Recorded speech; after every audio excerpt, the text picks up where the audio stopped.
고백으로 말씀 앞에 나가도록 하겠습니다. 하나님 나를 사랑하신다. 하나님 내 인생에 크고 비밀한 계획을 가지고 계신다. 하나님 오늘도 나와 동행하셔서 그 계획을 이루어 주신다. 아멘. 그렇게 될 줄로 믿습니다. 아멘. 동양의 잠언이라 불리는 책은담에 보면 귀에 쓴 말이 약이 된다라는 표현이 나옵니다. 사람이라고 하는 존재는 누구랄 것도 없이 책망의 소리를 좋아하지 않고 칭찬의 소리를 좋아합니다. 심지어 칭찬은 고래도 춤추게 한다고 하여서 우리가 사는 시대는 칭찬의 홍수 속에 우리가 살아간다고 해도 과언이 아닐 것 같습니다. 근데 여러분, 왜 칭찬이 우리 귀에 약이 되는 것이 아니라 우리 귀에 쓴소리가 약이 될까요? 모든 칭찬이 그런 건 아니겠지만 굉장히 많은 칭찬들은 예의상 하는 칭찬이거나 악의적 목적으로 하는 아첨에 불과한 경우가 대부분이기 때문입니다. 상대적으로 귀에 쓴 말은 아무나 하기가 쉽지가 않습니다. 왜냐하면 하는 나도 부담스럽지만 듣는 사람도 불편하기 때문에 이 말이 관계를 깨트릴 수 있는 위험성을 가지고 있습니다. 그렇기 때문에 귀에 쓴 말을 하는 대부분의 사람들은 용기 있는 사람이고, 정확히 표현하면 나를 정말로 사랑해서 그 말을 하는 경우가 거의 대부분입니다. 그런 점에서 사실은 나한테 칭찬해 주는 사람도 귀한 사람이지만 아픈 말을 해주는 사람이야말로 진짜로 나를 사랑하는 더 귀한 사람이라고 해도 과언은 아닐 것 같습니다. 그런 점에서 여러분, 당연히 한 사람의 성장에서 가장 중요한 실력이 있다면 쓴소리를 듣는 실력입니다. 사실은 좋은 소리는 누구나 들을 수 있습니다. 아무렇지도 않게 들을 수 있지만 쓴소리는 누구나 들을 수가 있는 것이 아니라 성숙하려고 하는 마음 있는 사람만 들을 수가 있기 때문입니다. 오늘 우리는 내 귀의 쓴소리에 해당되는 훈계를 어떤 마음으로 들어야 되는가에 대한 말씀을 같이 나눠보려고 합니다. 솔로몬은 훈계에 대한 의인과 악인의 대비를 보여줌으로 오늘 교훈을 시작을 합니다. 1절 말씀입니다. 훈계를 좋아하는 자는 지식을 좋아하거니와 징계를 싫어하는 자는 짐승과 같으니라. 훈계와 징계는 다 같은 의미입니다. 빗나간 사람을 원래의 자리로 돌이킨다는 뜻을 가지고 있고, 일반적으로 책망의 뜻을 가지고 있습니다.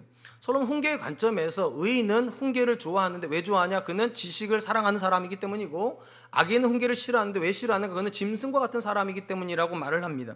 본문에서 훈계를 싫어하는 사람을 짐승이라고 말하는 이유가 있어요. 짐승은 자기가 원하는 것을 본능적으로 집착하기 때문입니다. 그래서 원하는 게 이쪽에 있는데 책망을 이쪽으로 옮기라고 그러면 짐승은 안 갑니다. 그래서 짐승과 같은데, 악인도 마찬가지라는 거예요. 자기가 원하는 것을 절대로 고쳐먹지 않는다는 거예요. 아무리 옆에 있는 사람이 심지어 하나님이 책망을 해도 내가 원하는 것에 집착을 하기 때문에 훈계의 소리가 들리지 않는다. 그래서 악인을 짐승과 같다, 그렇게 표현을 하고 있는 것입니다.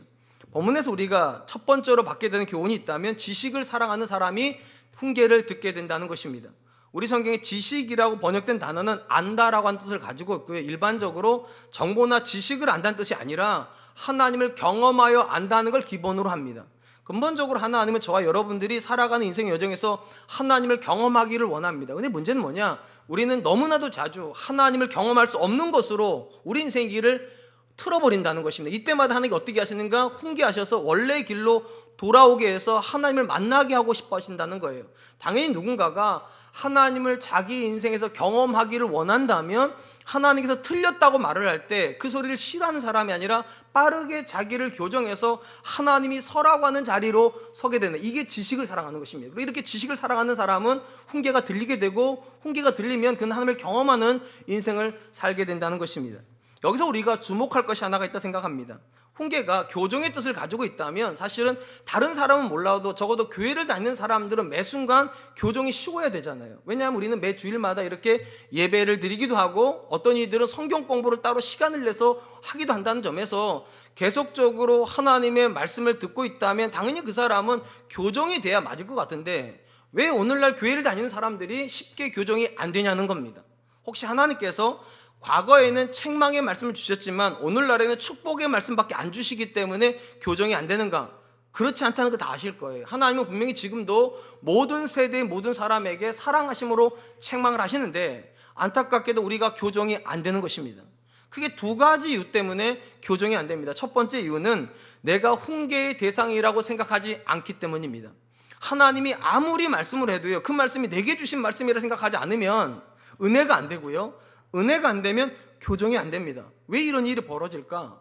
구약에는 하나님께서 각 사람에게 필요에 따라서 꿈으로도 나타나시고 환상 중에도 말씀을 하셨단 말이에요. 그래서 솔로몬아 이렇게 부르시기도 하고 모세야 이렇게 부르신단 말이에요. 그러면 그런 말씀을 들을 때 저 말이 나한테 주신 말씀이라 부정할 수가 없어요. 왜냐하면 이름이 앞에 나오니까. 솔로몬아 하면 솔로몬이 자기 하신 말씀이에요. 근데 구약의 시대를 지나서 신약의 시대에 오면서부터 하나님은 더 이상 꿈으로도 환상으로도 아주 특별한 경우가 아니라면 말씀하지 않습니다.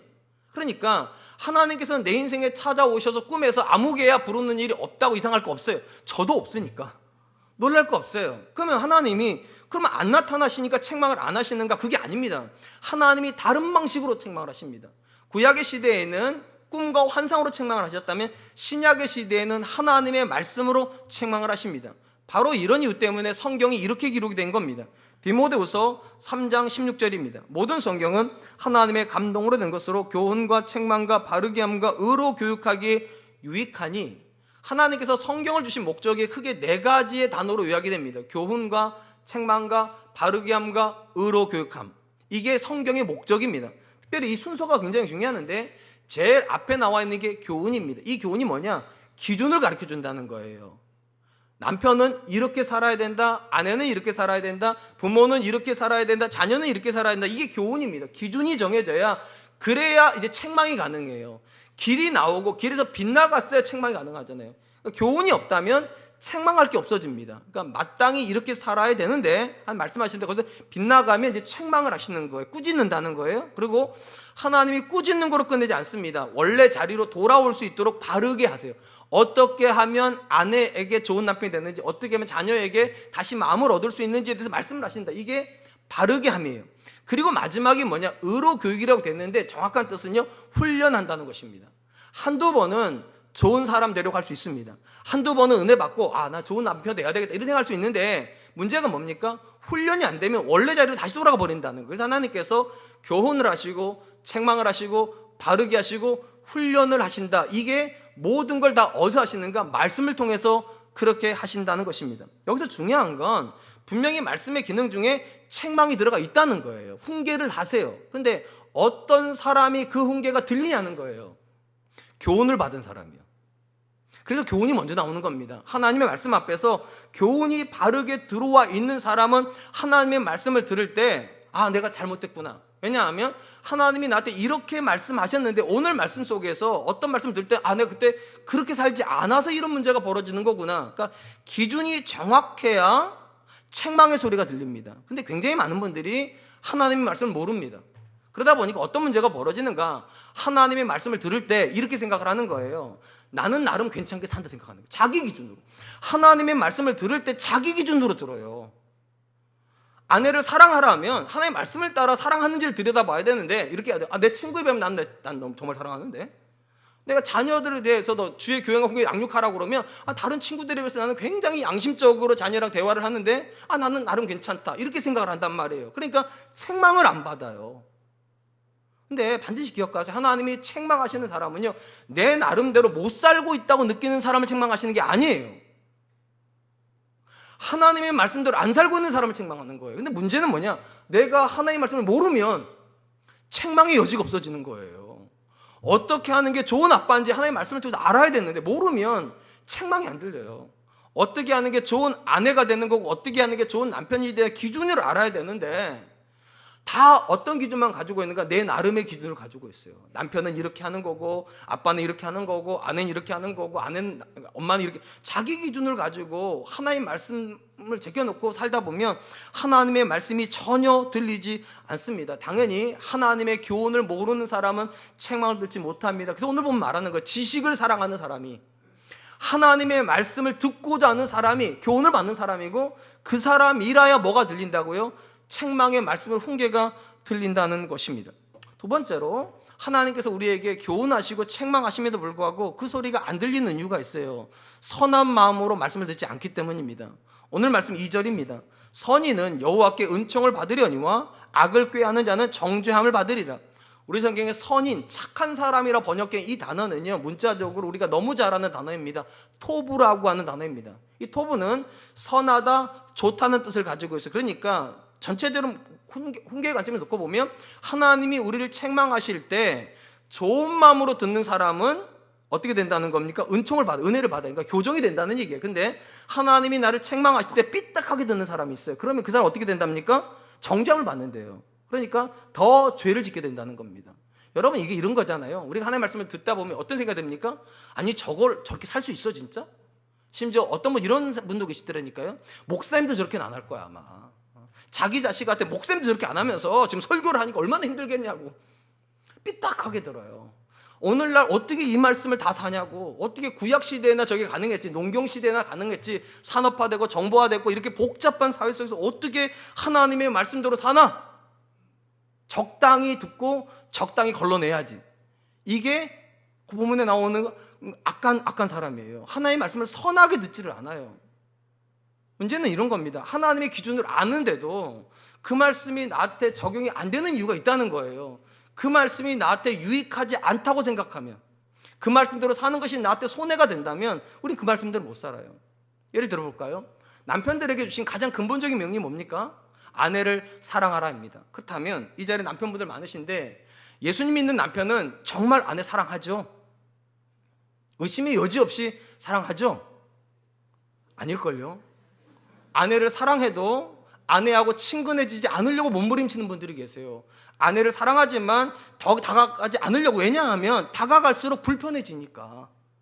사랑해서 다가가면 아내들이 더 뭔가를 요구한다고 생각을 해요. 그래서 그게 불편해서 사랑해야 되는 거 아는데 그게 나한테 불편하니까 하나님이 사랑한다고 그래, 사랑하라고 그래도 적당하게 걸러내버립니다. 훈계를 안 받아요. 제가 지난주에 사부 예배 설교를 안 하고 우리 청장년 목장에 갔습니다. 이름은 부부 클리닉이라고 적어 있더라고요. 이제 저하고 제 아내를 앉혀놓고 이제 집사님들, 젊은 집사님들 부부가 10개 질문을 가지고 질문을 하면 저가 대답하고 제 아내가 대답하는 형식이에요. 첫 번째 질문이 뭐였는가? 목사님, 가정에서 음수는 누가 버립니까? 그러니까 음수가 뭔지는 아시죠? 음식물 쓰레기예요. 사실은 이게 동양 문화권에 있는 남편한테 질문하기는 굉장히 어려운 질문이죠. 왜냐하면 동양의 문화권에서 남편은 음식물 쓰레기를 안 버리잖아요. 일반적으로요. 그러니까 이분들도 궁금한 거예요. 동양인 남자잖아요. 제가요. 한국 남자잖아요. 근데 한국 남자이기 이전에 목사이고 성도라면 저 집에서는 음식물 쓰레기를 누가 버릴까? 아내를 정말로 사랑하는 남편이라면 저 집에서는 누가 음식물 쓰레기를 버릴까? 이게 궁금한 거예요. 제가 여러분들한테 답은 안 드릴 거예요. 이런 질문 들 때마다 이런 생각이 드는 거예요. 내가 내 아내를 사랑하는데 사랑하면 이것까지 해야 되나? 그런 생각이 든단 말이에요. 그러니까 사랑해야 되는 건 모르진 않는데 사랑하면 불편해져요. 내게 유익해 보이지 않아요. 적당한 거리를 둬야 나한테 유익하지. 그래서 훈계가 주어지지만 나한테 유익하다고 생각하지 않는 사람, 선한 마음으로 듣지 않는 사람은 그 말씀들 못 삽니다. 그럼 남편만 그럽니까? 아닙니다. 아내도 그렇죠. 아내에게 주는 가장 근본적인 명령이 뭡니까? 남편에게 복종하라. 교회가 그리스도에게 복종하는 것처럼 아내들은 남편에게 복종하라. 자, 이렇게 말을 하면 한국에 있는 교회를 다니는 모든 여자 성도들은 다 남편에게 복종하시죠? 바로 어떤 분은 네 이러시네요. 우리 집에 있는 여자도 복종하기 어렵더라고요. 이게 참 어려워요. 분명히 복종하라 했고 아는데 그 말씀대로 복종하는 게 참 힘듭니다. 왜냐하면 그게 나한테 유리하다고 느끼지를 않아요. 내가 남편에게 복종하면 남편이 굴림하는 줄 알아요. 그럼 내가 종처럼 섬겨되는 줄 알고 그게 불편하잖아. 그러니까 아는데도 교훈을 안 받아요. 나한테 그게 좋아 보이지 않으니까. 그러니까 하나님의 훈계는 언제나 있는데 그 훈계가 우리를 교정시켜서 이전보다 더 좋은 사람이 되게 해야 되는데 왜 이게 안 되는가? 두 가지 때문이라니까요. 기준을 모르거나 아는데 그것이 나한테 유리하지 않다고 생각하면 착한 마음이 안 생겨요. 저는 우리 사랑과 은혜교회 성도님들 안에서요, 하나님의 모든 말씀은 우리에게 선하다. 그러니까 남편이 아내를 사랑하는 것이 아내에게 유익한 것이 아니라 내게 유익한 거고, 아내가 남편에게 복종하는 것이 그게 남편에게 좋은 것이 아니라 복종하는 아내에게 정말로 좋기 때문에 하나님 주신 명령으로 인정이 되면 이 사람은 책망을 듣습니다. 그리고 자기 삶을 교정을 합니다. 저는 이 말씀 앞에서 저와 여러분들이 교정될 수 있기를 축원합니다.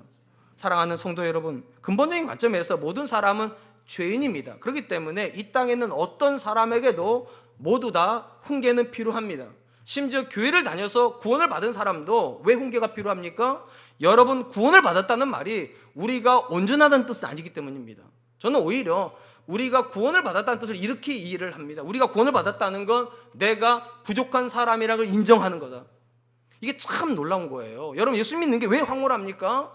예수님을 모를 때는요, 내가 틀렸다 생각해 본 적이 없었는데, 예수님 모를 때는 내가 엄청난 사람인 줄 알았는데, 예수 믿는 순간부터 내가 죄인이구나, 내가 부족하구나, 내 신앙에 성숙이 없어서 내 자녀에게 선한 영향 끼치지 못하는구나, 내가 인격적으로 성숙하지 못해서 내 배우자에게 좋은 영향 끼치지 못해, 이런 고민을 하기 시작하는 거예요. 이런 고민을요. 그래서 예수 믿는 건 정말 황홀한 거예요.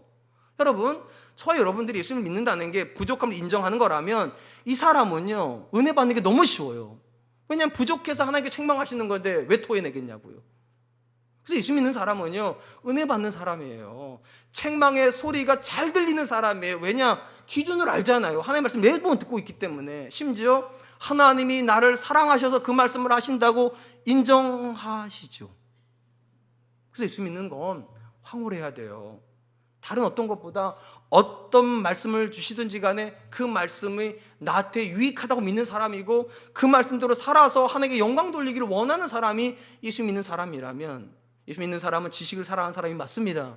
지식을 사랑하는 사람은 당연히 책망의 소리 앞에서 기꺼이 자기를 내려놓을 수 있습니다.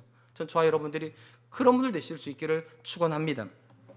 한편 솔로몬은 두 여인의 대조를 통해서도 훈계와 관련된 교훈을 이어갑니다. 4절입니다. 어진 여인은 그 지아비의 면류관이나 욕을 끼치는 여인은 그 지아비의 뼈가 썩음 같게 하느니라. 우리 성경에 어진 여인이라 번역된 단어가 다시 이 잠언에서 또 나온 때가 있어요. 맨 마지막 장에 가보면 현숙한 여인이라고 나오는 단어랑 똑같은 단어입니다. 어진 여인이 현숙한 여인이에요. 근데 여기에 문제가 하나가 있어요.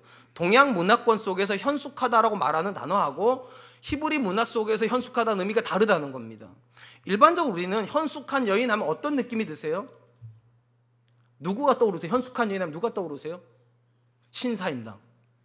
찬빛으로 머리를 탁 해가지고 머리 하나 삐져나오지 않고 단아하게 한복을 입고 있고 기풍 있게 앉아있고, 남편한테는 순종적이고 자녀한테는 똑부러진 그런 엄마예요. 우리가 일반적으로 생각하는 이미지가 현숙하다는 건 그런 거예요. 그래서 우리가 흔히 현숙한 여인을 참한 여인이라 부르잖아요. 누가 봐도 되게 덕스럽고 보이고 아무리 봐도 따뜻해 보이고 이런 여인이에요. 이게 동양 문화권의 현숙한 여인이라면 히브리 문화권에서 현숙한 여인은 정반대입니다. 강한 여자입니다. 나중에 우리가 잠언 끝부분에 갔을 때 볼 텐데, 잠언이 말하는 현숙한 여인은요, 남편과 자식들의 경제를 책임지는 여자예요. 삭반원을 해가지고 겨울옷을 미리 준비해 놓고 힘드실 거예요 아마. 남편과 아이가 똑바른 길을 바르게 갈 수 있도록 옆에서 든든하게 지키고 있는 사람이에요. 왜 이런 뜻을 가지고 있는가? 히브리 단어 중에 이 본문에 나오는 어질다, 현숙하다는 말의 원뜻이 뭐냐? 힘, 능력, 군대 뜻을 가지고 있습니다. 그러니까 어진다는 게 일반적으로 쓰여질 때 어떤 뜻이 되는가? 강력하다, 유능하다, 힘있다, 이런 뜻이에요. 이게 여자한테 쓰여질 때 현숙하다고 말하는데, 당연히 이 현숙한 여자는 어떤 여인입니까? 남편이 잘못됐을 때, 자녀가 잘못됐을 때 침묵하지 않습니다. 그 남편을 바른 길로 데려오기 위해서 용기를 다해서 훈계할 줄 아는 여자예요. 여보, 그건 아닌 것 같아요. 내가 아무리 당신이 하는 대부분의 일에 동의를 하지만 이것만큼은 동의할 수가 없어요. 이건 하나님 기뻐하지 않고, 이런 행동들은 자녀에게도 부끄러운 거니까 하지 마세요. 노라고 말할 줄 아는 여자, 그게 성경이 말하는 전형적으로 현숙한 여자입니다. 우리가 본문에서 두 번째로 깨닫게 되는 교훈이 있다면, 훈계를 위해서는 두 가지가 필요하다는 거예요. 훈계를 위해서는 첫 번째 사랑이 필요하고 두 번째 용기가 필요합니다. 앞에서 말씀드렸듯이 훈계는 기본적으로요, 잘못 가고 있는 사람을 교정하기 위해서 하는 겁니다. 자, 그런데 이 교정이 좋은 의미가 아니잖아요. 이 교정을 한다는 말은 상대방이 틀렸다는 의미를 가지고 있죠. 그러니까 당연히 내가 누군가에게 훈계를 하면 상대방이 기분 좋습니까? 안 좋습니까? 안 좋아요. 그러다 보니까 훈계는 아무나 하기가 어렵습니다. 우리가 종종 매스컴 안에서 비행 청소년에 대한 이야기를 듣다가, 비행 청소년이 술 먹고 있고 담배 피고 있을 때 아저씨가 그냥 지나가면 되는데 지나가지를 못하고 훈계하다가 봉변을 당한 이야기를 많이 듣죠. 분명히 아저씨는 잘못한 거 아니잖아요. 아이가 잘못 갔기 때문에 바르게 해주려고 교정하려고 한마디 했다가 애들이 뭐라고 말합니까? 아저씨나 잘하세요. 이래버린단 말이에요. 왜 이런 봉변이 일어납니까? 나이 불문하고 어떤 사람도 내가 틀렸다고 말하는 걸 기쁘게 듣지 않습니다. 그래서 불편한 거예요. 그렇기 때문에 아무나 훈계할 수 없습니다. 훈계하기 전에 먼저 인정을 받아야 돼요. 내가 당신을 사랑합니다. 내가 너를 사랑한다. 그래서 내가 너한테 이런 말을 할 수밖에 없다고. 그러니까 불편한 이야기인데 나하고 불편한 관계 속에 있는 사람이 하기에는 너무 힘든 거 이거는요. 훈계는 누가 해야 되는가? 나하고 좋은 관계 속에 있는 사람이요. 상대방이 내가 이 말을 할 때 오해하지 않고 정말로 나를 사랑해서 저 말 해주는구나. 내 남편이, 내 아내가, 내 부모가, 심지어 내 자녀가 나를 사랑해서 저렇게 쓴소리를 하는구나. 그래야 그나마 들을 수 있어요. 훈계의 관점에서 놓고 보면 남편과 아내에게 쓴소리를 할 수 있는 가장 적임자가 누구입니까? 배우자입니다. 왜 배우자가 그 사람에게 쓴소리를 할 수 있는 가장 적임자인가? 가장 오랜 시간, 가장 많은 기회를 가지기 때문입니다. 어떤 기회예요? 내가 당신을 사랑하고 있다는 걸 보여줄 수 있는 기회예요. 내가 당신을 사랑하고 있다는 걸 보여줄 수 있는 시간이요. 가장 많은 시간을 가지고 있기 때문에 그 이야기를 할 수 있다는 겁니다. 물론 우리가 사랑하지 않아도요, 결혼의 관계는 유지할 수 있어요. 한번 여쭤볼게요. 사랑하지 않으면 결혼은 깨집니까? 이 자리에 남편 사랑하지 않는데도 교회 열심히 다니는 분들 계시는데 분명히 있어요. 결혼은 깨지 않아요.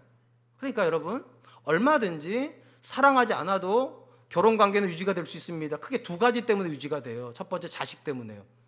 내 자식한테 꼬리표 붙이고 싶지 않은 거죠. 이혼한 집안 아이라는 꼬리표 붙이고 싶지 않아서 자녀 때문에 결혼 관계를 안 깨요. 유지가 돼요. 또 하나는 경제적인 이유 때문에 50 넘어가서 아내가 뭐 할 줄 아는 게 죄송해요 별로 없는데 그 남편 끝까지 잡고 있어야지.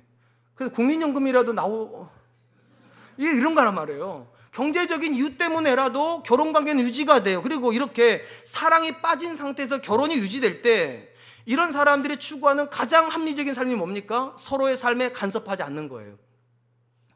그러면 트러블이 안 생긴단 말이에요. 사랑하진 않지만 트러블만 안 생겨도 괜찮은 거예요. 그래서 배우자가 잘못하면 어떻게 합니까? 침묵하거나 그냥 모른 척 해버립니다.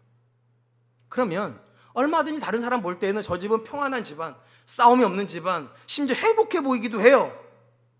근데 발전은 없어요. 그렇지 않겠어요? 뭔가 잘못된 부분에 대해서 책망을 해줘야 자기를 돌아보기도 할 거 아니겠어요? 그리고 발전을 해야 되지 않겠어요? 그래야 자녀들이 볼 때 우리 아빠가 좋아지고 있다, 우리 엄마가 좋아지고 있다, 그리고 존경의 대상이 되는 건데 허구한 날 대화를 안 해요.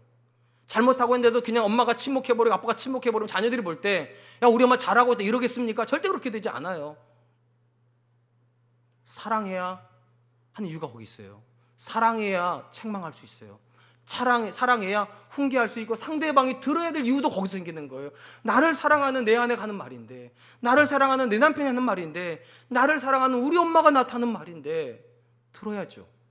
무엇보다도 저와 여러분들이 사랑해야 되는 이유가 있어요. 배우자를요. 하나님께서 아담에게 하와를 주시면서 뭐라고 말씀하셨는가? 돕는 배필이 되라고. 여러분, 돕는다는 뜻이 뭡니까? 나쁘게 만드는 걸 돕다고 말하지 않아요. 좋아지게 만드는 게 돕다고 말하는 거예요. 이건 여자에게만 해야 되는 게 아니에요. 모든 배우자는 하나님 주신 배우자를 향해서 어떤 의무를 가지는가? 그를 도와줘야 되는 의무가 있다는 거예요. 우리는 다 연약합니다. 그죠? 연약하다는 말은 모든 영역에서 완벽한 사람은 없다는 거예요. 그래서 하나님께서 그래서 그 남편을 주신 거예요. 근데 한 번만 생각해 보겠습니다. 여러분들이 몇 년을 부부생활 하시는지 잘 모르겠어요. 10년을 하셨는지 20년 하셨는지 30년 하셨는지 40년 하셨는지 몇 년이든 상관없이 여러분 배우자는 여러분 만나서 더 좋아지고 있습니까? 인격적으로 더 좋아지고 있습니까? 자기 자신과의 관계 속에서 부모한테 받은 상처가 분명히 있었을 텐데 나를 만나면서 그 상처가 치료되고 있습니까? 더 밝아지고 있습니까? 더 긍정적이 되고 있습니까? 자녀에게 존경스러운 모습을 보여주고 있습니까? 여러분과 함께 살면서요. 하나님께 저와 여러분들에게 기대하시는 게 바로 그런 삶이에요. 그리고 그런 삶을 위해서라면 뭐가 필요한가? 훈계가 필요해요. 여보, 내가 당신이랑 살 때는 그냥 이렇게 해도 괜찮은데 우리 집에 애가 태어났잖아. 이 애 앞에서 우리가 이렇게 사는 건 옳지 않잖아, 여보. 그러니까 우리가 서로를 위해서도 노력해야 되지만 우리 자녀를 위해서는 이렇게 하지 말자, 여보. 진짜로 내가 당신을 사랑하니까 이렇게 말하는 거야. 제 아내가 저한테 그랬어요. 저 아내가요. 둘이만 살 때는 참아주면 되잖아요. 그냥 못 본 척하면 되는데 우리 아들이 태어나고 둘째가 태어나니까 이제 그 아이들 앞에서 아빠라고 하는 사람이 모범이 되었으면 좋겠는데 제 아내가 볼 때 그러니까 부탁하는 거예요. 여보, 내가 당신 사랑하고 우리 애들 사랑하는데 우리 애들이 당신을 보면서 우리 아빠 좋은 사람 이게 좋지. 내가 태어났는데 이렇게 형편없는 이렇게 말해요. 형편없는 남자한테 태어났나? 이런 건 좋지 않지 않는가? 그러니까 여러분, 그냥 살려면 사랑 안 해도 돼요. 근데 내가 내 배우자를 도와주고 싶고 그 배우자가 건강한 인격자가 되어서 내가 정말 돕는 배필이 되고 싶으시다면 반드시 사랑하셔야 돼요. 왜냐? 사랑해야 고쳐줄 수가 있어요. 사랑해야 책망할 수 있어요. 그리고 사랑하신다면 용기를 내셔야 돼요. 어떤 사람도요, 싫은 소리 하는데 쉽게 할 수 있는 사람 없어요. 예수 믿으면 남편 사랑해요, 아내 사랑해요, 그리고 바로 말하는 게 아니에요. 기도해야 돼요. 하나님, 내가 내 남편을 너무 사랑하지만, 내 아내를 너무 사랑하지만 내가 이렇게 말하는 게 너무 무섭습니다. 내가 이런 말할 때 내 남편이 어떻게 행동할지, 내 아내가 어떻게 행동할지, 내 자녀가 어떻게 행동할지 내가 감당이 안 됩니다. 하나님, 나한테 힘을 주십시오. 내가 말하는 언어에 힘을 부어주시고 내 표정에 대해 하나님께 온유함을 부어주셔서 내가 말할 때 내 배우자가 상처받지 않고 심지어 그 말 앞에서 자기의 연약함을 인정하고 돌이킬 수 있도록 도와주십시오. 아무리 사랑해도요, 말 안 하면 모릅니다. 아무리 사랑해도요, 지적해주지 않으면 그 사람은 모릅니다. 그래서 사랑하는 동시에 용기가 필요해요. 중간에 한 단어 더 들어가야죠. 기도요. 사랑하기 때문에 기도하는 거예요. 그리고 기도했기 때문에 배우자에게 용감하게 말할 수 있는 거예요. 여보, 내가 당신 사랑해요. 근데 나는 당신이 정말 존경스러운 사람이 됐으면 좋겠어. 내 자녀들에게, 그리고 나한테, 내 주변 사람들에게. 오늘 본문에서 왜 어진 여자가 남편의 면류관일까요? 어진 여자는요, 침묵하지 않아요. 내 남편이 자녀들에게 존경스럽지 못한 모습을 침묵하지 않아요. 왜냐하면 그건 대물림 될 거거든요. 지금 내 남편이 내 자녀한테 존경스럽지 않으면 그 자녀는 또 다른 아내한테 존경스럽지 않게 될 거거든요. 성숙한 여자는 침묵하지 않아요. 용기를 내요. 그래서 남편을 비정상적인 자리에서 정상적인 자리로 데려와요. 그리고 존경받게 만들어요.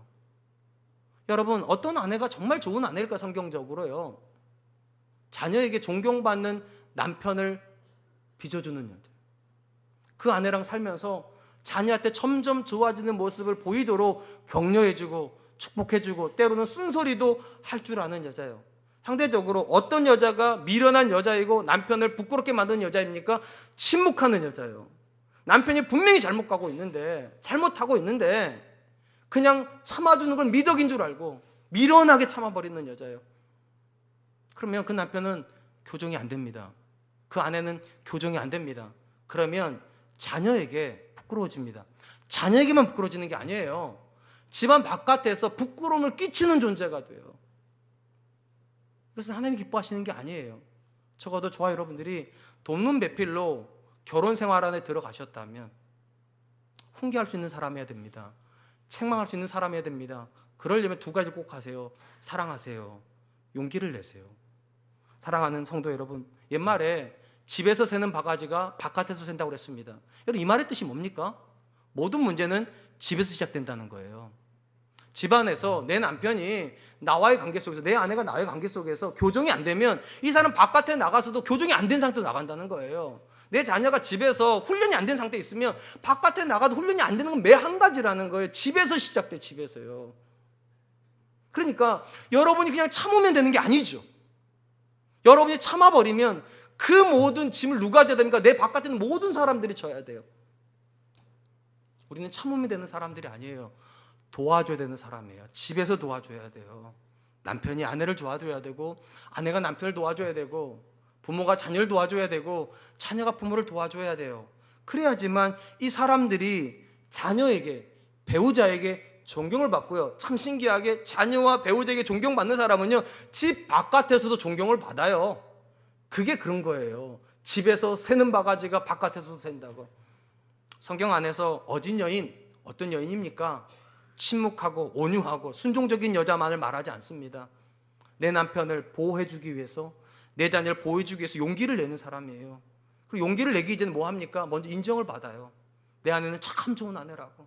이렇게 좋은 아내가 있을까?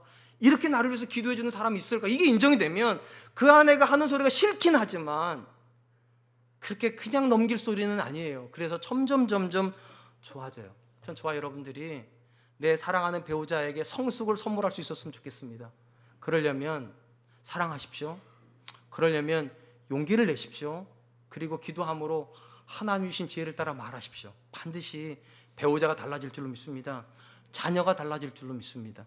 이제 마지막으로 솔로몬은 훈계를 듣는 사람과 거절하는 사람의 태도와 그 결과에 대해서도 이야기를 합니다. 8절입니다. 사람은 그 지혜대로 칭찬을 받으려니와 마음이 굽은 자는 멸시를 받느니라.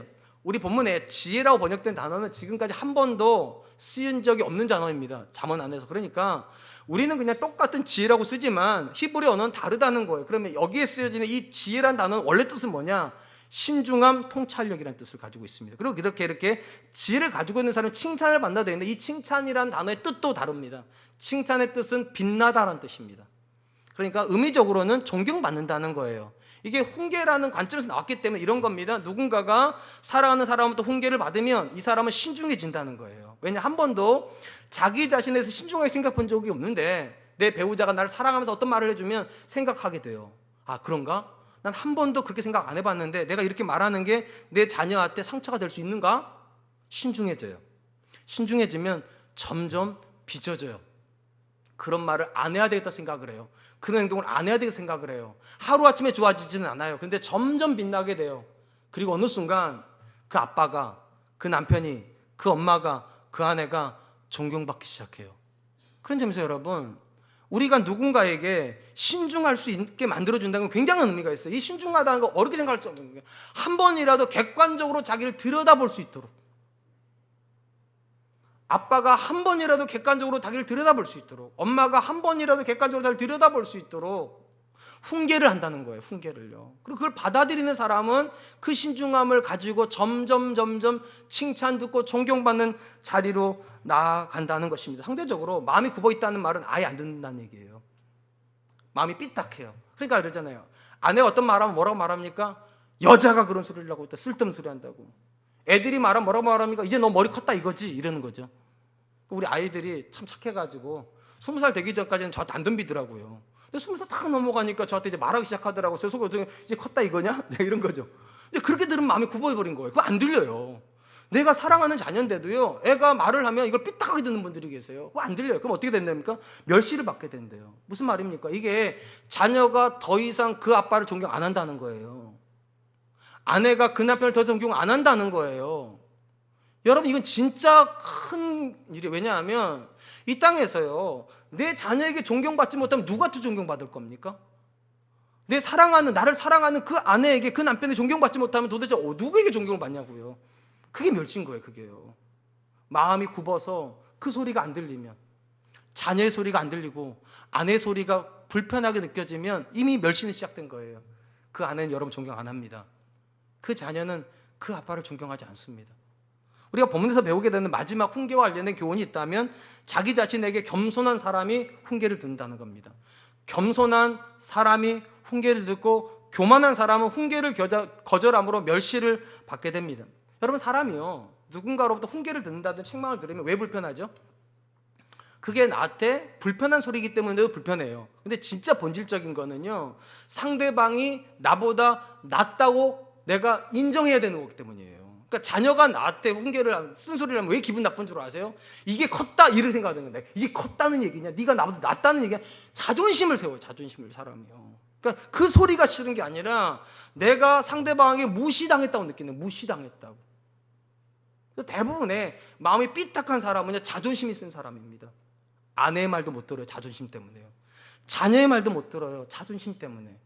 예수 믿는 사람이 좋은 점이 뭔지 아세요? 앞에 말씀드렸잖아요. 예수 믿는 사람은요, 자기가 부족하다는 걸 인정하는 사람이라니까요. 그게 구원의 개념이에요. 내가 죄인이라는 걸 인정하는데, 완벽하지 않는 나한테 내 자녀가 아빠 틀렸어요 말하는 게 뭐가 잘못이에요? 틀릴 수 있지. 아니에요? 웬만하면 좀 그렇다고 해주세요. 아니, 내가 죄인인데 아빠라고 완벽하지 않은데 틀릴 수 있죠. 그래서 제가 어느 날 그랬어요. 우리 큰아들하고 작은아들한테, 아빠도 처음 아빠 해보는 거야, 니네들한테. 그래서 아빠가 실수해서 미안해. 그게 저도 상당히 어렵더라고, 인정하는 게요. 근데 참 신기한 건 나이가 들고 믿음이 좋아지고 성숙해지니까요, 이게 가능해져요. 내가 죄인이라는 게 인정이 되니까. 예수 믿는다는 게 그런 거라니까요. 내가 죄인인데 내 자녀가 나한테 좀 틀렸다고 말하는 게 뭐가 그렇게 문제예요? 내가 부족한데 내 아내가 나한테, 내 남편이 나한테 좀 틀렸다고 말하는 게 뭐 그렇게 문제예요?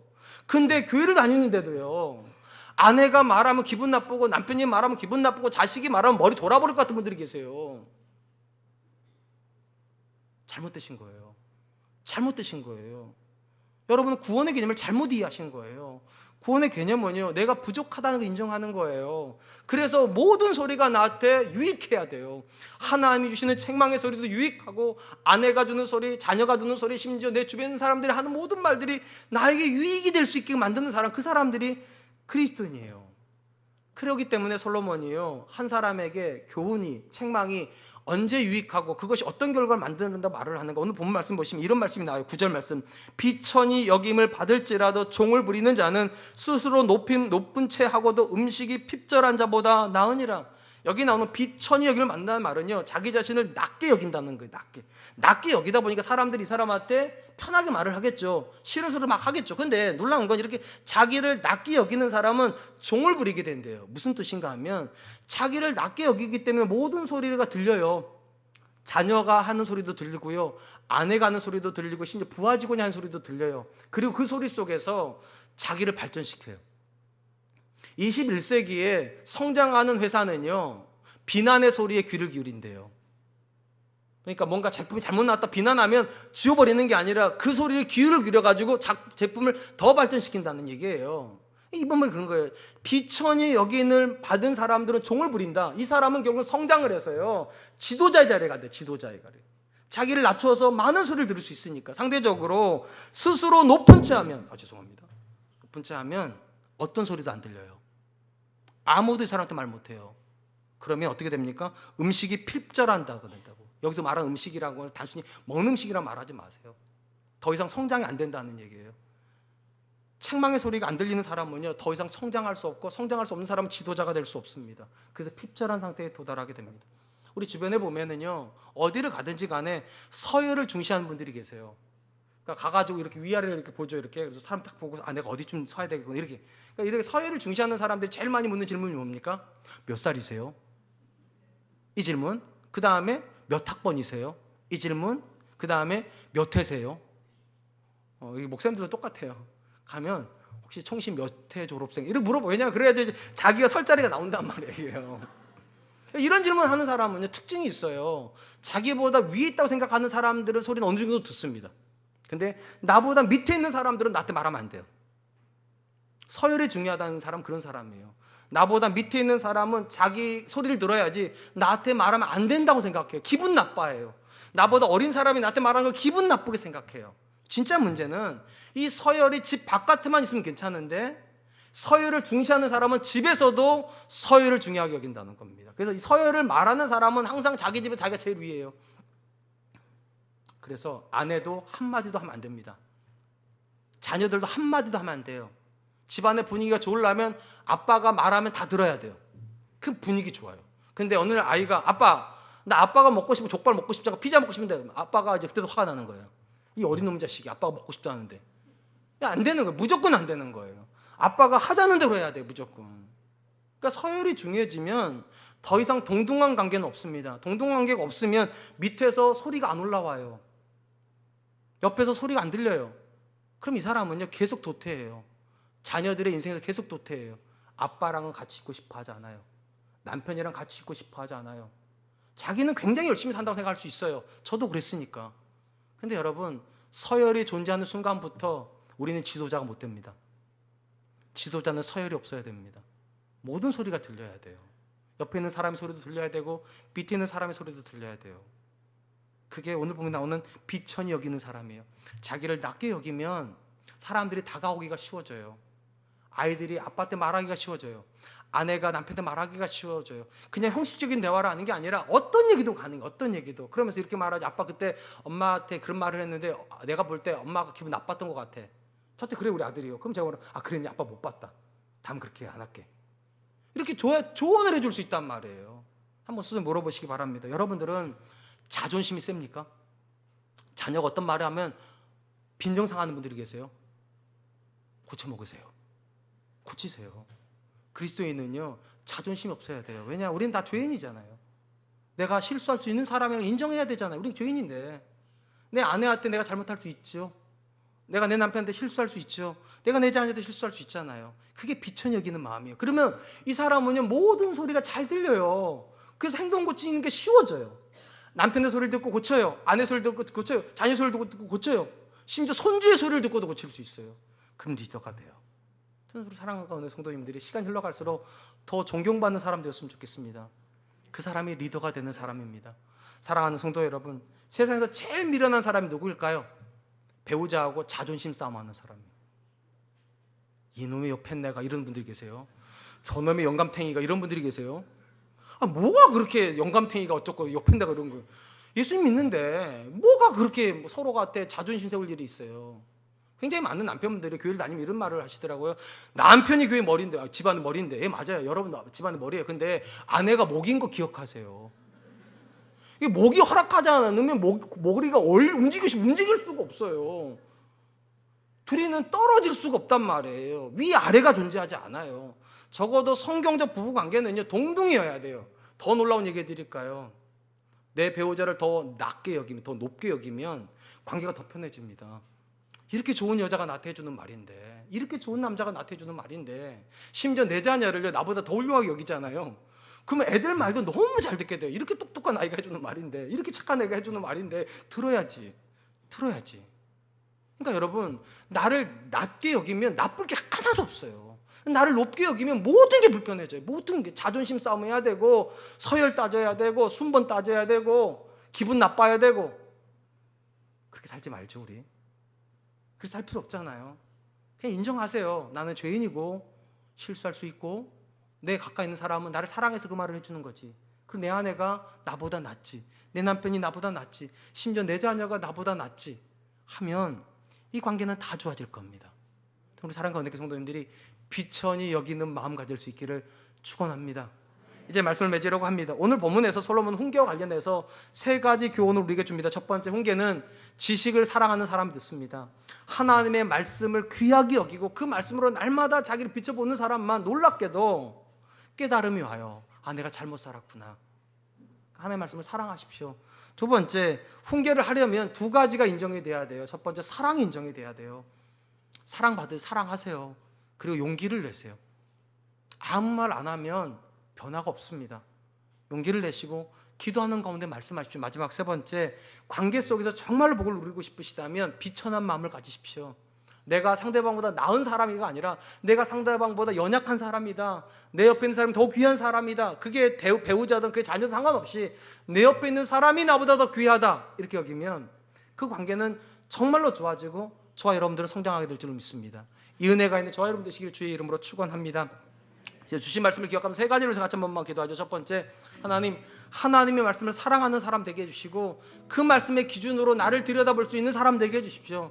두 번째로, 하나님, 내가 정말로 사랑하는 사람 되고 내 배우자를 위해서 기도함으로 용기를 내서 그를 향하여서 다가갈 수 있는 사람 되게 해주십시오. 마지막 세 번째, 어디 자리에 가든 간에 나를 낮추는 사람 되게 해주시고 기분 나빠하거나 자존심 싸움하는 사람이 아니라 모든 소리를 사랑으로 들을 수 있는 사람 될 수 있도록 주님 도와주시옵소서. 우리 같이 한 번만 기도합니다. 기도하겠습니다.